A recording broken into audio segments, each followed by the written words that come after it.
ইমানদার আছে? জি, আল্লামা দেলোয়ার হোসেন সাঈদী, ওর গোপন খবর আপনারা জানেন না। যত গোপন খবর আমি জানি, বন্ধুরে নির্যাতনের ওপরে নির্যাতন, তারপরও তাকে ফাঁসির ডেট হয়ে গেল, তারিখ হয়ে গেল। রাত্রি 12টা 1 দেলোয়ার হোসেন সাঈদীকে ফাঁসিতে ঝুলানো হবে। আজ থেকে 3 বছর 4 বছর আগে ডেটটা হয়েছিল, ডেটটা আমার মনে নাই। তার ফাঁসি দেওয়ার মাত্র 2 দিন আগে যে কোনো ব্যক্তি সরকারের তরফ থেকে তাকে দেখা করতে যায় এবং বলে, আপনি খালি একবার স্বীকার করলেন আমার ভুল হয়ে গেছে, আর যতদিন বেঁচে থাকবো স্টেজে উঠবো না, কালকে আপনাকে সসম্মানে বাড়ি পৌঁছিয়ে দেওয়া হবে। সাঈদী বলেছিলেন, বহুদিনের তামান্না শহীদের মত নিব, বাতিলের কাছে মাথা নাম করব না।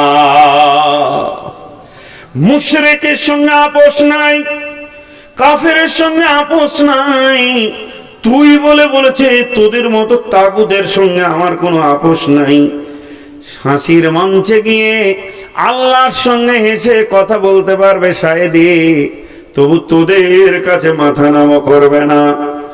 মাওলানা আব্দুর রহমান আইলা হাদিসের বড় শাইখুল হাদিস ছিলেন, ফাঁসি দিয়ে দিলেন। মঞ্চে বলেছিল, বাতিলের কাছে মাথা নামো, আমি করব না। যা বলেছি তা সত্য। এদের অপরাধ রাজনৈতিক নয়, এদের অপরাধ যুদ্ধ অপরাধী নয়, এদের অপরাধ হচ্ছে শুধু পীরের বিরুদ্ধে কথা বলা। ওই দেশে সরকারি রেজিস্টারভুক্ত 1,32,000 পীর আছে। ছোট দেশ, সরকারি রেজিস্ট্রেশনে 1,32,000 পীর আছে। ভাইরা আমার, এর জন্য বন্ধুরে কতটা ঈমান হলে বিশ্ব নবী বলছেন, এইখানে আরএসএস এর দল আমাদের 10 জনকে বেঁধেছে, একটাকে কাটছে, আমরা 9 জন দেখছি। 2 নম্বরকে ধরেছে, 3 নম্বরে আমার নামটা আছে। আল্লাহর নবী বলছেন, এই অবস্থায় তোমার ঈমান আকীদা ঠিক রাখো। উইঘুরের মুসলমান শুধু তাদের কাঁচা চামকে টেনে ছাড়ানো হচ্ছে। যুবতীগুলোকে আজকে বিকালে আমার মনে পড়েছিল, চোখে পানি আসলো, ওগুলো তো আমাদের বোন। যুবতীগুলোকে সৈন্যরা রাতের পর রাত ব্যবহার করছে, শুধু একটাই কারণ, আল্লাহকে অস্বীকার করো, রসুলকে অস্বীকার করো। তারা এখনো পর্যন্ত পারেনি। এগুলি কি শহীদের দরজা যাবে না? এর জন্য বিশ্বনবী নামাজের কথা বললেন না, রোজার কথা বললেন না, হজের কথা বললেন না, যাকাতের কথা বললেন না। মুসলমান, আপনার আমার সামনে এমন একটা টাইম আসবে, এমন একটা সময় আসবে, এমন একটা মৌকা আসবে, পৃথিবীর সমস্ত আমলগুলি মাফ হয়ে যাবে, শুধু ঈমান থাকলে জান্নাতুল ফেরদাউস পাওয়া যাবে ঈমানের উপরে। এর জন্য নবী বলছেন, ওইন কুতিলতা আও হুররিকতা, মাঝরে ঈমানের ক্ষমতাটাকে বাড়াও, এত বেশি বাড়াও যাতে করে ওই রকম ফাঁসির মঞ্চে গিয়ে তুমি হাসতে হাসতে আল্লাহর সঙ্গে মোলাকাত নিতে পারো। জি, কি বলছে? ছেড়ে দিবার বেশি না, কত চালাবো? মাথা খারাপ, 3 বেশি না 12 বেশি? ও দিল ছোট বলি 3টে বলছে, আমার দিল কত গুর্দা বড়, 12টা পর্যন্ত চালাবো।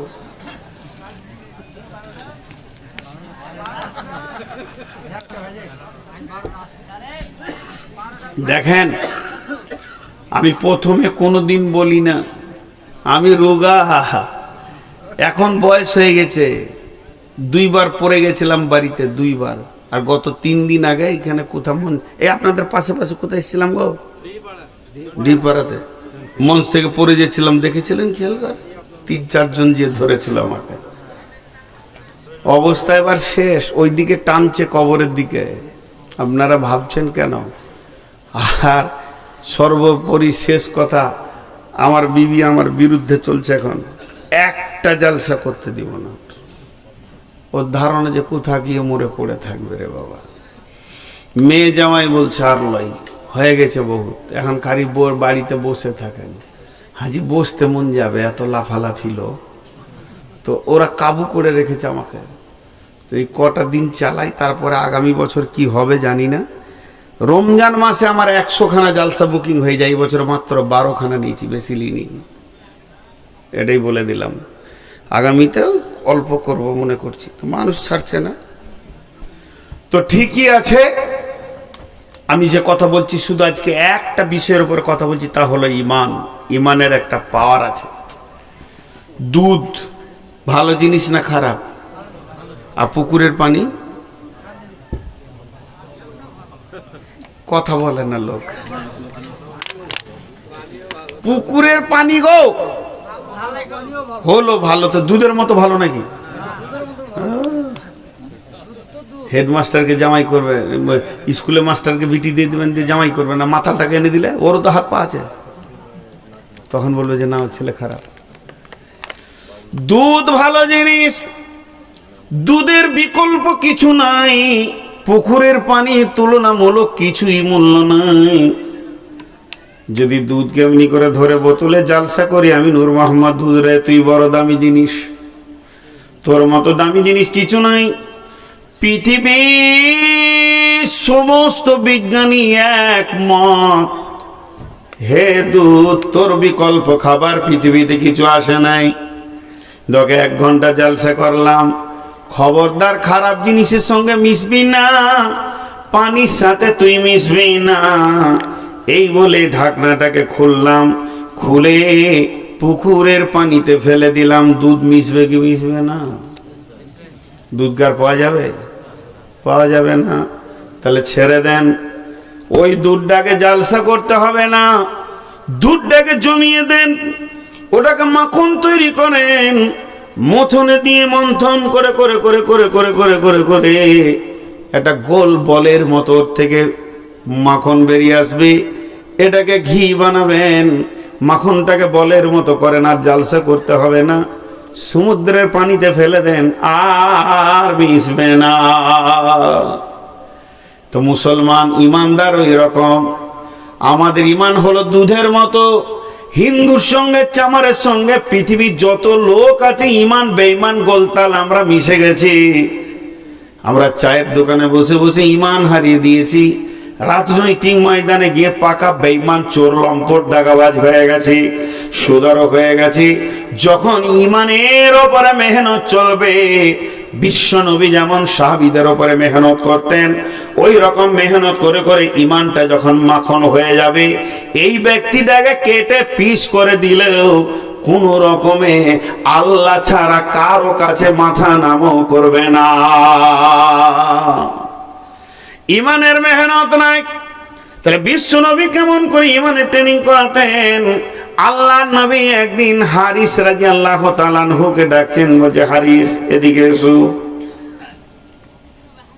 হারিস তাল এসো।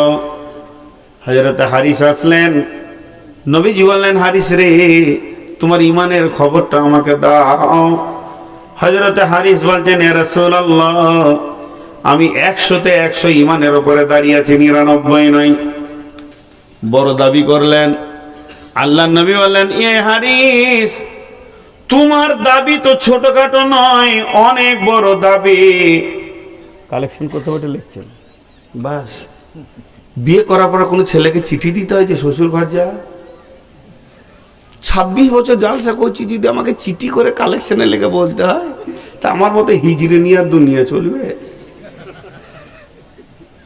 খালি জালসা জমে গেলেই তখন মানে কমিটির গায়ে কুটকুটি উঠে যায়, টাকা কটা লুটে লেখ, টাকা কটা লুটে লেখ। করবো না কালেকশন। কি সুন্দর বায়ান হচ্ছে, ওই দিক থেকে খুঁজে লিখে দেন কালেকশন করবো, পকেটটা মেরে লেগে হবে। আমার নাম নবাব, কিছুরই নাই অভাব, ভিক্ষা করার স্বভাব। ওটা প্রতিদিনের কাজ। ইঁদুর মাটি না কাটলে ওর দাঁত বাড়বে, আমি কালেকশন না করলে ভালো লাগবে না। এদিন ও এসে দাঁড়িয়েছে, ও যে কি চিন্তা করছে, হায় রে বিয়েটা যদি এই সুযোগে হয়েই যেত কত ভালো হতো। এই দুয়াতে পাগলা বসে না, আবার ওই দিকে খুঁজছে জায়গা, ওখানে কে মুতে গেল আর ওখানে বসে। কত পাগলা নিয়ে দুনিয়া করছি, পানি খাই। আরে ভাই শেষ বয়সে ছেলে পিলে হবে। হ্যাঁ, আমি যদি বলতাম যে মাঝে আমাকে দেন, কালেকশনটা ভালো হবে, দেওয়া যাবে না। কে পালাবে? মাথা খারাপ, একজনও পালাবে না। যেতে যেত রাত 10টায় নাইলে জালসাটা শেষ হতো। রাত 1টায় শেষ হয়ে কি আপনাদের গায়ে বরকত হলো না জিব্রাইল এলো? ফালতু ধারণা। আচ্ছা দাঁড়ান, কথা অন্যদিকে গেছে। আমি হারিসের কথাটা বলছি, ভালো করে শুনুন। হারিস দাবি করল আমি 100-তে 100 আছি। ও দয়ার নবী, আমার ইমানের এতটুকু কম নাই। বিশ্ব নবী বললেন, তোমার দাবি এত বড় কেন, তুমি আমাকে বুঝাও। হযরত হারিস বলছেন, দয়ার নবী গো, সকালবেলা যখন আমি ফজরের সালাত আদায় করেছি তো জাহান্নামকে যেন 2 চোখে আমি দেখতে পেয়েছি। মনে হচ্ছে আমার চোখের সামনে জাহান্নামের আগুন দাও দাও করে জ্বলছে।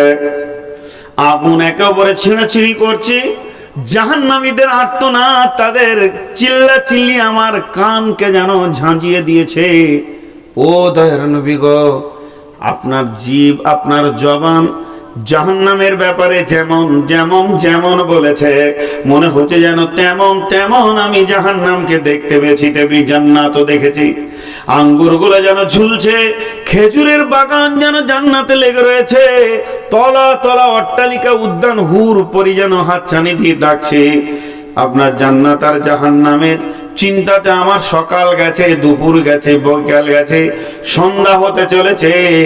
আল্লাহর নবী বলছেন, হারিস রে, তুমি যে ইমানের দাবি করেছো, তুমি কামিল ইমানের উপরে দাঁড়িয়ে আছো। এখানে যতগুলি লোক বসে আছি, আমি সহ, বসে আছেন বলেননি, বসে আছেন আমি শব্দ ব্যবহার করিনি, আমি নিজেকে ধরি বক্তব্য রাখি সারা জীবন। যতগুলি লোক বসে আছি আমরা, একজন উঠে দাঁড়িয়ে এমনি করে বলি, আজকে সকালে জাহান্নামের ভয়ে আমি কেঁদেছি, দুপুরবেলায় ঘুম হচ্ছিল না, মনে হচ্ছে জাহান্নামের আগুন আমাকে তেরে ধরতে আসে। আসরের সময় যেন জান্নাতের লোভে আমার দিল উতল পাতল করছিল। এইভাবে আমার দিনটা পার হয়েছে। একদিন তো দূরের কথা, সারা মাস বছর জীবনেও জান্নাত জাহান্নাম মনে পড়ে না। ঈমান নাই, লিক একটা ঈমান নাই, ঈমান নাই। সাহাবীরা নামাজ পড়ার পর কেঁদেছে, নামাজটা কবুল হলো কিনা।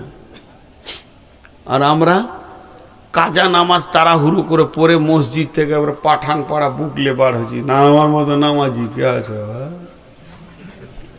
কবুল হলো কিনা এটা নিয়ে টেনশন নেই। ঈদের দিন সাহাবীরা খুশিতে ঈদে লাফালাফি করছে, আর হযরত উমারকে খুঁজে পাচ্ছে না। তখন আমিরুল মুমিনিন হচ্ছেন উমার। উমার কই, উমার কই? হট করে দরজাটা খুলে দিল, দেখছে হযরত উমার কাঁদছে।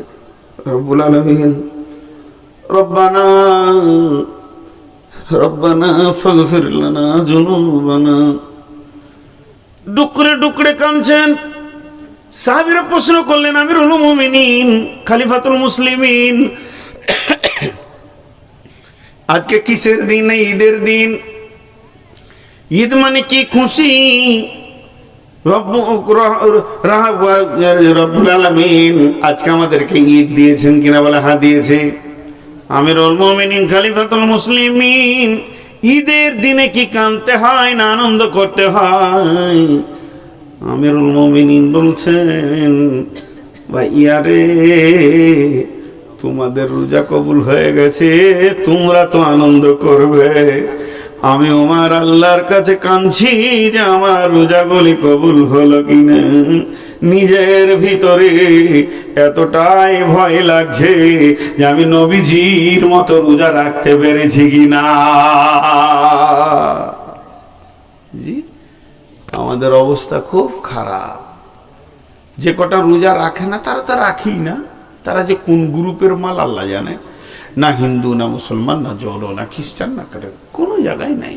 এদের যে কি প্ল্যাটফর্ম আছে আল্লাহ মাহবুব জানে। খেয়েছে গাও গাও গাও গাও করে ঘুরে বেড়াচ্ছে, মনে মনে ভাবছে আল্লাহ কি করে নেবে, কি ওটা দেখে নেবো, মোটামুটি সামালে নেবো আর কি। মস্তান টাস্তান মানুষ। আবার গিয়ে দেখ তোর খালুকে জিজ্ঞেস করা শুয়ে আছে মিশরে ফেরাউনকে। ওর যদি কথা বলার ক্ষমতা থাকতো বলতো বেটা যাস না রে বাপ, আমি যা ফাঁসা ফেসেছি তুই আর যাস না। জি মা আমার, বোন আমার, পৃথিবী অত সহজ জিনিস নয়। তো ঈমান হচ্ছে সব থেকে বলিষ্ঠ জিনিস। যার ভিতরে ঈমান আছে সব আছে, যার ভিতরে ঈমান নাই তার ভিতরে কিছু নাই। আচ্ছা এখন একটা কথা বলি, আমার কাছে ধরেন 5 লাখ টাকা আছে, আপনারা হজ উমরা করবেন না গো, তো হজে যাচ্ছি আমি, তো ওই টাকাটা মুরব্বী মানুষ গছিয়ে গছিয়ে রেখেছি। তো আমার 2টা বেটা আছে, তো বেটাদের হাতে যদি দিয়ে দিই তোরা বিসমিল্লাহ বলে 2.5 লাখ করে ভাগ করলে, ওরা খালি খুঁজছে যে বাপের যা আছে ভাগ করলে, মুরব্বী কি করবে। তো ওটা আমি রেখেছি, সময় অসময় কাজে লাগবে। তো মনে মনে করছি যে টাকাটা কাউকে জমা দিয়ে হজ করতে যাব, ওকে বলে দিব ফিরে যদি আসি তো আমাকে দিও, আর মরে গেলে বেটাদের হাতে দিয়ে দিও। ছেলে আমার সব ভালো, তাহলে গেলে তো আগে বিশ্বাস করব যে টাকা দিব, না আগে টাকা দিয়ে দিব যে পরে বিশ্বাস করব?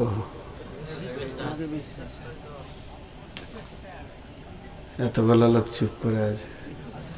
আগে বিশ্বাস তারপরে টাকা, না আগে টাকা দিয়ে দিব তো পরে বিশ্বাস করব? আগে বিশ্বাস। ওটা আল্লাহ বলেছেন। বিসমিল্লাহির রহমানির রহিম। ঈমানদার কাকে বলে?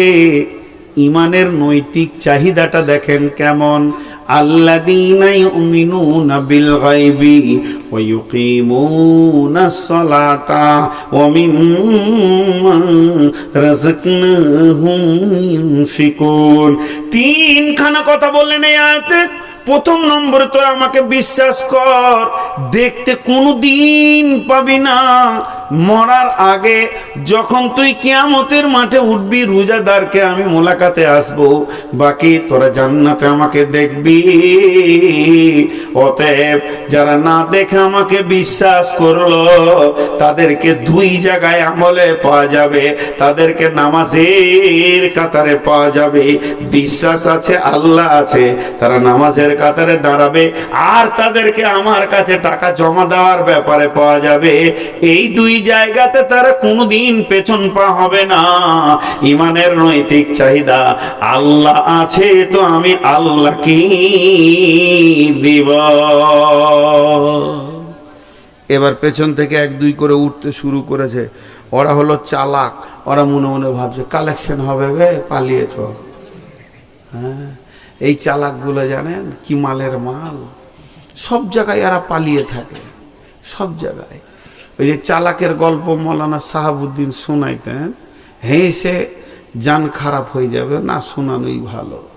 তো চালাকরাই বিপদে পড়ে, বেশি চালাক হলে। দেখেন শুনেন, আল্লাহ তাবারক ওয়া তাআলা প্রতিটি আমলের শেষে আপনার আজর দেন, প্রতিটি আমলের শেষে। এখন সভাটা একসঙ্গে দোয়া পড়ে শেষ করব। শেষ পর্যন্ত থাকবেন, পূর্ণ নেকি নিয়ে যাবেন। না থাকবেন, চালাক হবেন, তো কিয়ামতের মাঠে পস্তাবেন। সারাদিন রোজা রেখেছে, 3 মিনিট আগে পানি খেয়েছে, তাও আবার ফ্রিজের মাল দিয়ে বলছে রোজা ভাঙবে না তোদের সঙ্গে, চালাইতে চালাইতে তোদের সাথ নিয়ে নেবো আর কি 3 মিনিট। তো এই পাগলারা হাঁটতে হাঁটতে যে চার মনে মনে ভাবছে সাথ লে নিব, কিন্তু এটা লাই একসঙ্গে সব। পৃথিবীর কোনো বক্তাকে দেখেছেন পকেটে হাত ভরে বের করে নিয়েছে? কোনো জায়গায় দেখেছেন? আমার উস্তাদ বলতেন যে মৌলবীরা বলে দে বাপ, বাপজি দে, আর যখন রাতে ডাকাত ঢুকে তখন ও ঘুরিয়ে বলে লে বাপ, উজান চালাই লে বাপ। নাকি ডাক্তার যখন ওকে বলে তোর এই হয়েছে লে বাপ, 2 জায়গায় টাকা ঢালে, কোর্টে ডাক্তারকে। তো দে বাপ আর লে বাপ, আপনাদেরকে বুঝিয়ে 2 পয়সা নেব। তো আল্লাহ বলছে আমাকে যদি বিশ্বাস থাকে তো আমাকে টাকা দে। এবার ঈমানের একটা ঘটনা শুনেন। বানি ইসরাইলের জামানায় মুসা আলাইহিস সালামের জামানায় একটি লোক নিয়ত করলো আজকে রাত্রিতে গোপনে আমি দান করব, এত গোপনে দান করব আমি নবী মুসাকেও বলবো না, একমাত্র আল্লাহ ছাড়া কেউ জানবে না। গোপনে টাকাটাকে নিয়ে আশরাফিকে একটা ছোট কাপড়ে বেঁধে নিয়ে আঁধার রাত্রিতে ঘুরতে ঘুরতে একটা ছেলের কোলে দিয়ে দিল, একটা যুবককে দিয়ে সে অন্ধকারে লুকিয়ে গেল। আর যখনই সকাল হলো সকালবেলায় যেখানে 5টা লোক বসে আছে আলোচনা চলছে, আজকে রাত্রি থেকে গোপনে সাদকা করেছে, দান করেছে, করবি কর, আমাদের গায়ে কালু চোরকে দিয়েছে, মাল চোরের হাতে চলে গেছে গো। মনে মনে ভাবছে আল্লাহ দান করলাম তো চোরের হাতে গেল গো, তো আজকে আরেকবার করবো। দ্বিতীয় দিন সে গোপন একটা মেয়েকে দিয়েছে, সকালবেলায় খবর হয়েছে এলাকার মধ্যে সেরা নোংরা মেয়ে বেশ্যা রান্ডিকে দিয়েছে। দান কারনালা বুঝালা কি ভেজাল শুরু হলো। প্রথম দিনে চোর, দ্বিতীয় দিনে বেশ্যা, দান দান 3 দান। আর একবার দেখি এক চৌমোহনীতে বুড়া বসে আছে, না আছে যৌবন, না চুরি করতে পারবে, ওর কোলে দিয়েছে। সকালবেলায় খবর হচ্ছে প্রথম দিনে চোর, দ্বিতীয় দিনে বেশ্যা, আর তৃতীয় দিনে এলাকার সেরা বড় লোক বখিলকে দিয়েছে। যা কাঁদতে শুরু করেছে, এত গভীরে কাঁদছেন বলছে আল্লাহ আল্লাহুম্মা লাকাল হামদ আলা সারিকি ওয়ালা জানিয়া ওয়ালাল গানি ফাউতিয়া কিলা লাহু। আল্লাহ তাকে খবর শোনাচ্ছে, গোলাম রে তোর 3 দিনের দান আমি কবুল করেছি। জোরে বলেন সুবহানাল্লাহ।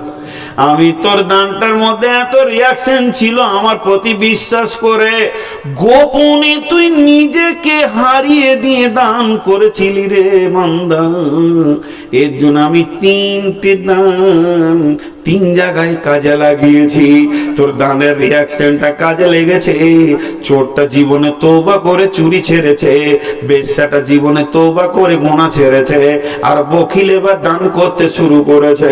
অতএব গোপন দান আমার কাছে অনেক রিয়াকশনের কাজ। তবে প্রকাশ্যে দান করা যায় না, যায় বলবে না কেউ, চলবে না, এ কথা বলা যাবে না।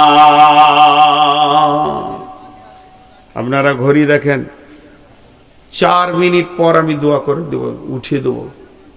কিন্তু এই 4 মিনিটে কেউ 2000, 1000, 5000 দেনেওয়ালা আছেন? 4 মিনিট দেখব। আর একটা ওই দিক থেকে টেবিল নিয়ে এসে এখানে দেন, ওই দিকে দিব না, এই দিকে একটা টেবিল, ফাঁকা টেবিল এখানে দেন। 4 মিনিটের ভিতরে 1-2000 দেনেওয়ালা আছেন? কেউ কেউ নাই ভাই। 5000 দেনেওয়ালা, 2000 দেনেওয়ালা, 1000 দেনেওয়ালা কেউ আছেন? আর না হয় টেবিলগুলোকে সরিয়ে এলেন। ভাইয়া যতটি লোক বসে আছেন, আর আমার মা বোন যতটি বসে আছেন, আমার মা বোন যতটি বসে আছেন, আরে এইটাই দিলেই তো হবে। আর পুরুষ যত বসে আছেন, মেয়েদেরকে একটা টেবিল দাও মেন গেটে। মা বোনেরা দোয়া শেষ হবে, মজলিস শেষ হবে, কিন্তু আপনারা টেবিলে হাতটা রেখে যাবেন, 1টা টাকা হলেও দিয়ে যাবেন। শেষ কথা বললাম। আর এই টেবিলটা সামনে দিচ্ছি, পেছন দিকে না দিয়ে এইখানে দেন। আপনি সামনের দিকে যখন পা পা করে হেঁটে আসবেন তো আমার আল্লাহ খুশি হবেন। বিধায় যতটি লোক আছেন এই টেবিলে দেবেন। 5000 দেনেওয়ালা কেউ আছেন? এখনো বলেন 4 মিনিট হয়নি, 2 মিনিট হয়েছে, আর 2 মিনিট আছে। 5000, 1000, 2000, মাশাআল্লাহ। বেনামিতে 10,000 দিয়েছেন, ফোন পেতে দিও, যাই বাস নগদই হলো। এখন ওই যুগ আছে তো, যুগে দিয়েছে, ব্যবহার করেছে, ঠিক আছে। কেউ আছেন? 10,000 একটা হয়েছে। মা বোনেদের কেউ আছেন? খালা, মা, মুরব্বী। ও আবার চেয়ার আনছে কেন? এখানে ভোজের ব্যবস্থা আছে নাকি? চেয়ার নিয়ে চলে আসতো তুমি। ওই চেয়ার দেখতে পাচ্ছি না, আবার চেয়ার নিয়ে আসছে। আছেন আল্লাহর বান্দা কেউ 1-2 হাজার দেনেওয়ালা? কেউ নাই গো। আহা, আমার কপাল পোড়া গো, ইজ্জতটা কেউ রাখলেন। ওই ভাই 10,000 দিয়ে রেখেছে, 2,000 1,000 দিয়ে কেউ রাখছে না গো। হ্যাঁ, কে টাকা আনছে? কত আনছো ভাই? দিয়ে দাও তো, রাগ করে 20,000 দেখে লিখি সালার কি করবে। 3,000 দিয়েছ, এটা কত? 2,000। ওইটা কত? মাশাআল্লাহ, আসছে আসছে আসছে, ইজ্জতটা থাকলো। বেশি টাকাটা ওইদিকে ভরছে, কমটা এইদিকে নিয়ে আসছে। ওইটা বার করো দেখি কত আছে, গুনে লিখ। এটা কত আছে? হ্যাঁ, কত আছে? হ্যাঁ, দেখো ভিতরকার মালটা দেখি। আর আমি গুনি, আমি কি নিয়ে নেবো বলছি? গুনে তোমাকে দিব। বার করো। কোথা পকেট, সালা পকেট মারো, হয়রান হয়ে যাবে। দিয়ে দাও, একটু ফেল দাও, টাকাটা আবার ঘুরে দিয়ে যাবে। আচ্ছা ঠিক আছে। আর কেউ আছেন আল্লাহর বান্দা? আল্লাহর বান্দা কেউ আছেন? আর কেউ আছেন? আর 30 সেকেন্ড আছে। 30 সেকেন্ডে কেউ আসছে? আচ্ছা একটা কথা বলি, আমি দোয়া দিব, বুঝে বুঝে আমিন বলবেন। আর আমিনটা যখন বলবেন তো আল্লাহকে সন্তুষ্ট করার জন্য বলবেন, মানুষকে লাই। হে আল্লাহ, তুমি আমাদেরকে ইমানে কামেলা দান করো। আল্লাহ, আজকে ইমানের উপরে বক্তব্য রাখলাম, পরিপূর্ণ তুমি ইমান দান করো। যে ইমানে তুমি খুশি হবে ওই ইমানটা দান করো। রাসূলুল্লাহ সাল্লাল্লাহু আলাইহি সাল্লামের উপরে আমাদের আকীদা আল্লাহ তুমি ঠিক করে দাও। আমাদের চলা বলা উঠা বসা রসুলের মতো করে দাও। এই আল্লাহ, তুমি আমাদেরকে কোরআনকে মেনে চলার তৌফিক দাও। এই আল্লাহ, তুমি আমাদেরকে হেদায়েতের দরজাটা খুলে দাও। এই আল্লাহ, আমাদের পূর্বের সমস্ত গুনাহগুলোকে তুমি মাফ করে দাও। আমিনটা হালকা হয়ে যাচ্ছে, মাশাআল্লাহ। এই আল্লাহ, সন্ধ্যা থেকে নিয়ে যতগুলি দান এই পর্যন্ত পড়েছে সমস্ত দানকে তুমি কবুল করে নাও। এই আল্লাহ, এর পরও যারা দান করবে সেটাকেও তুমি কবুল করে নাও। শুধু এখানে নয়, সারা বিশ্বে ইসলামকে বাঁচানোর জন্য যে যে টাকাটা দিচ্ছে ওটা তুমি কবুল করে নাও। এই আল্লাহ, আমাদের মা বাপ ভাই বোন ওস্তাদ শিক্ষক ওস্তাদের ওস্তাদ একদম রসুল পর্যন্ত সাহাবা পর্যন্ত যত ইমাম বড় বড় পৃথিবীতে ছিলেন, ইমাম বুখারী ইমাম তিরমিজি ইমাম মুসলিম, সমস্তকে আল্লাহ তুমি তাদের কবরগুলোকে নূরে মনোয়ার করে দাও, তাদেরকে তুমি ক্ষমা করে দাও। তৌহিদকে সামনে নিয়ে যারা চলে গেছে আল্লাহ তাদেরকে তুমি মাফ করো। ওকে দিবেন না, টেবিলে দিবেন। কি কাজ করছেন? নেকিটা এখানে নেন, এখানে নেকি বেশি পাবেন, 3 গুণ, ওটা 2 গুণ। যা করবেন দেখলেন। হ্যাঁ, তো আল্লাহ তাবারক ওয়া তাআলা তুমি আমাদের রুজি রোজগারে বরকত দাও। সারা এলাকায় যত ফল ফসল আছে এগুলোকে ঠিক মতো নির্ণয় করে এদের মূল্য করে দাও আল্লাহ। সকলে জোরে বলেন সুবহানাকা আল্লাহুম্মা ওয়া বিহামদিকা আশহাদু আল্লা ইলাহা ইল্লা আনতা আস্তাগফিরুকা ওয়া আতুবু ইলাইকা। মা বোনদের গেটে একটা চাদর দেন, না হলে টেবিল দেন, আর আপনারা এখানে দেন। সকলে যার কাছে যা আছে 10 20 50 সবাই দেন এখানে।